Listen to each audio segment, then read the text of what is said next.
experts on the Iranian issue, Meir Javed Anfar from the Interdisciplinary Center in Herzliya, and from Washington, Bechnam Ben Taleblu, senior analyst at the Foundation for Defense of Democracies. Gentlemen, thank you very much both for joining me. Bechnam, we'll start with you. How in Washington does the administration see what's going on vis-a-vis Iran and the lift of the embargo on arms sales, and what could happen, because the Trump administration was very active against the regime in Tehran? Well, great to be with you, as well as to share the stage with Meir virtually.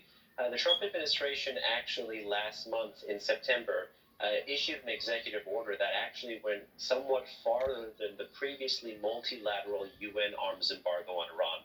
As you remember, in August and September, the administration tried to multilateralize its maximum pressure campaign by getting the UN to extend the arms embargo.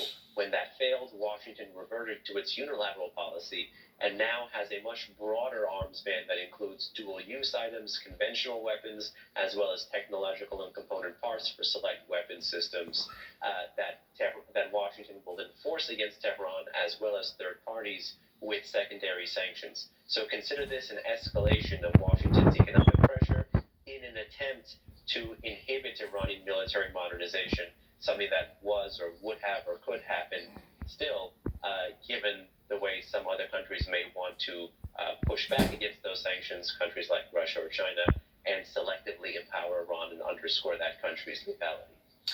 May, what is Iran expected to do? Because on one hand, after so many years,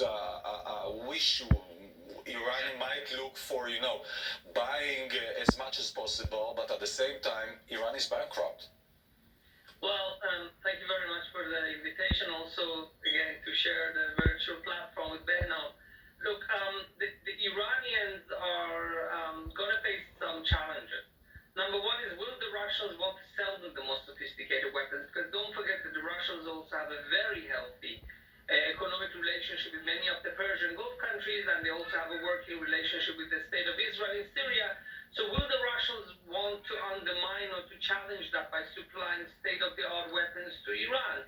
And this is something that we have to take into consideration, considering the fact that Iran, for example, there are unconfirmed reports that they may want to purchase S-400 systems and other systems, sophisticated systems. So that's one issue. And the economic issue is another. Some countries are willing to sell weapons on credit. We saw it, the Syrian regime lived off the credit system when it bought weapons from the Soviet Union, especially during the Cold War. But now the times are different. The Russians are already under very tough sanctions. So it's not clear whether they'll be willing to sell weapons, Iran, on a credit system. The only, I would say, dark horse here is China. If the Iranians, if Biden returns to the nuclear deal and removes the sanctions from Iran, if the Iranians and the Chinese reach some comprehensive strategic economic deal, then the Chinese may be willing to cut more slack for Iran in terms of providing them with the sophisticated weapons on credit system. So back to you, Bechnam.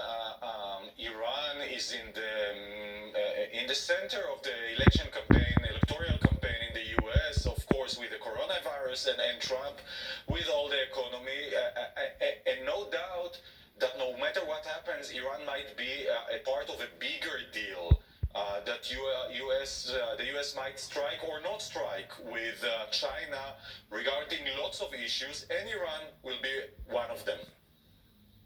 Yeah, I think that's certainly right, because America has identified its threats in the 21st century as several-fold. There's great power competition with Russia and China. There's revisionist regional states with